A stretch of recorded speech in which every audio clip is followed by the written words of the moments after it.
Hora da análise, e agora que Thaís Herédia está em merecidíssimas férias, com quem eu vou conversar a partir nos próximos dias é com ele, Vitor Irajá. Vitor Irajá, boa tarde, obrigado por o senhor estar aqui estendendo o horário, agora um âncora oficial do CNN Money. Irajá, o que você acha? Você acha que agora vai essa discussão toda?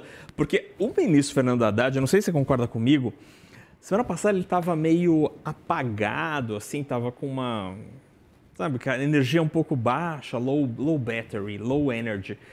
Hoje me pareceu que o Fernando Haddad voltou com carga total ali, ele parece que voltou com aquela verve do tipo, olha, minha agenda vai avançar. Será que vai avançar? Naka, se a Thaís Herédia saiu de férias hoje, né, eu estou voltando de férias hoje, eu fiquei 20 dias fora. As discussões são as mesmas. Bom, isso é verdade. Isso é verdade. Que tristeza. A única novidade aí no meio foi que apareceu esse IOF. Mas as discussões continuam as mesmas, e aí eu vejo essa fala do ministro Fernando Haddad. Achei uma questão curiosa, me parece mais uma questão de rebranding do que até mesmo de uma agenda nova. Sim. Isso porque ele cita até de uma forma reativa, respondendo a uma pergunta de um jornalista sobre a reforma administrativa. Mas ele cita um projeto que foi apresentado em novembro do ano passado, no meio daquela série de medidas que foi apresentada por ele, que havia muita expectativa em torno da apresentação do pacote de revisão fiscal, cujo montante, cujo volume foi inclusive considerado aquém das expectativas do mercado financeiro.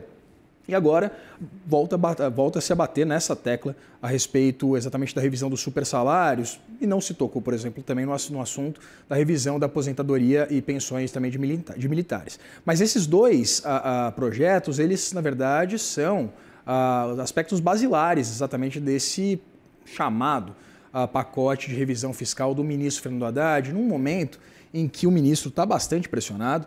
Esse anúncio de revisão das alíquotas do IOF tiveram um impacto do ponto de vista de imagem muito significativo, do ponto de vista negativo. Houve uma reação bastante significativa por parte do Congresso Nacional, né, muito vocalizada, inclusive, pelo presidente da Câmara, Hugo Mota.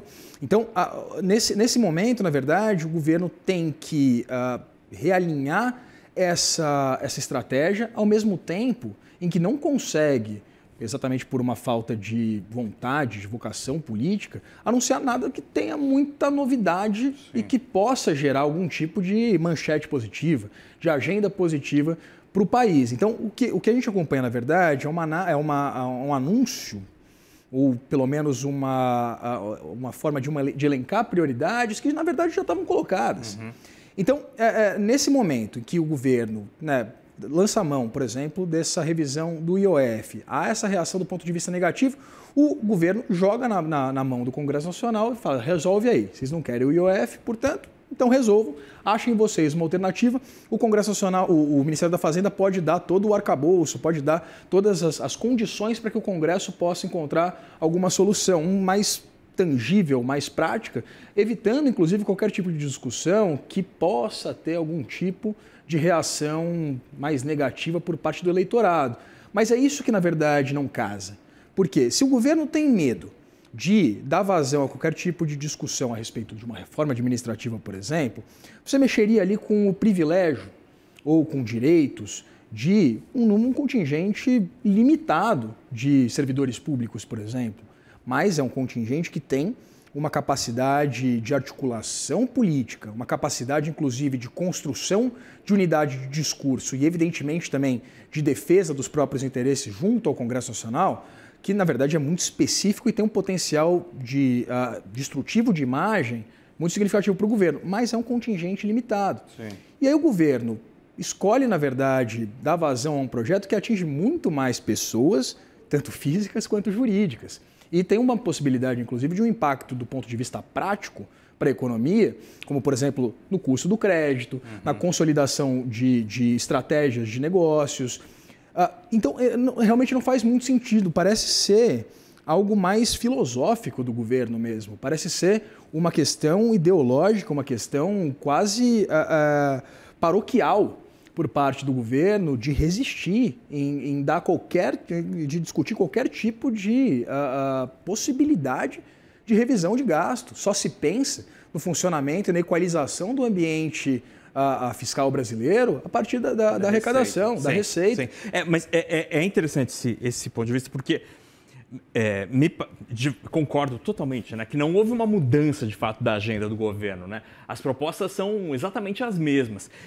Mas é curioso porque parece que para Fernando Haddad, esta agenda, que já era de conhecimento de todo mundo, do mundo político, estava no Congresso Nacional, na última gaveta do Hugo Mota, na última gaveta do Alcolumbre. Então, só o fato de eles terem ali retirado aquele papel ali, voltado a cogitar esta hipótese, parece que reacendeu a luz de Fernando Haddad, assim, porque parece que ele, não sei, me deu a impressão de que para ele alguma coisa ele vai conseguir fazer dessa agenda que ele defende desde o começo, né? Agora, é interessante, mas ao mesmo tempo é muito interessante esse ponto que você citou, né, do universo de pessoas com super salário. Na prática, o impacto efetivo fiscal de uma reforma administrativa é muito pequeno no curtíssimo prazo, né? É uma coisa lá para frente, mas muito... E, ao mesmo tempo, aí eu queria te ouvir, acho que a gente tem uma telinha, né, Valbinho, das medidas que poderiam ser adotadas nos gastos tributários. Aí é a lista do que está no orçamento de 2025, Irajá, de gastos tributários deste ano. São mais de 500 bilhões de reais. O ministro Fernando Haddad tenta atacar essa lista há muito tempo. Paulo Guedes tentou cortar isso daí para até 2% do PIB, não conseguiu também.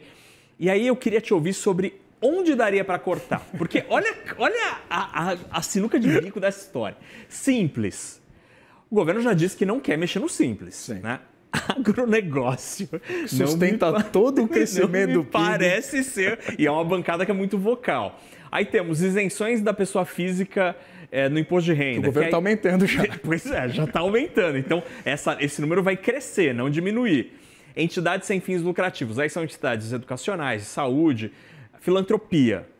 Não me parece ser um bom lugar também para tentar usar a tesoura. Delicado. Aí deduções, que é saúde e educação para a pessoa física. Desenvolvimento regional, Zona Franca de Manaus. Poupança e títulos imobiliários e do agro, medicamentos e benefícios do trabalhador. Será que o governo vai conseguir cortar algum gasto tributário, Irajá? A ministra Simone Tebet, ela tinha essa revisão dos gastos tributários, chamados gastos tributários, como uma das prioridades desde o início do governo. A gente viu que essa discussão, ela foi realmente censurada exatamente por essa série de dificuldades que a gente viu aqui na tela, que envolvem tanto os grupos de pressão, quanto, evidentemente, também a dificuldade do ponto de vista prático de se dar qualquer tipo de vazão a esses benefícios tributários. Agora, o Ministério do Planejamento e o Ministério da Fazenda, na verdade, deveriam ter uma iniciativa em conjunto exatamente para trazer isso no papel, né? Mostrar, falar assim, olha, está aqui o que a gente tem de renúncia fiscal e a gente conseguir manejar exatamente o que existe do ponto de vista prático em torno de retorno financeiro. Porque de nada adianta você ter algum tipo de benefício tributário... Não avaliar, né? Sem ser avaliado, se ele dá algum tipo de retorno econômico do ponto de vista prático ou ele só virou gasto. A gente sabe exatamente, é uma dificuldade, né, gritante do governo. O ministro Fernando Haddad tem essa vontade de revisar esses gastos. E como você disse, né, como ele estava meio sumido, que essa discussão ela tinha ficado um pouco escanteada. E é um fato até porque não há muito respaldo a esse trabalho do ministro da Fazenda perante seus pares na esplanada dos ministérios. É político, né? Um apoio político. Então fica realmente complicado você ser a banda de um homem só. Até mesmo porque a própria ministra Simone Tebet, que também é uma aliada de Fernando Haddad nessa agenda mais fiscalista, ela já admitiu por diversas vezes que o governo, inclusive, não tinha qualquer tipo de nova iniciativa, que essa discussão a respeito, por exemplo, de uma revisão de gasto público ficaria só para 2027, para o próximo governo. Isso em meio a um cenário de completa restrição orçamentária. A partir de 2027, a gente vai ter um montante irrisório para investimento, aqueles gastos que não são vinculados, né, os chamados gastos discricionários. O governo vai ter, ano após ano, uma capacidade de investimento cada vez menor E esse montante dos gastos obrigatórios, já vinculados com a máquina pública, com o orçamento público, com aposentadorias e pensões, esse só crescendo de uma forma completamente atabalhoada. Então, é de fato um desafio muito gritante. Agora, tenta-se dar uma nova roupagem a esses projetos que, na verdade, já foram apresentados há algum tempo.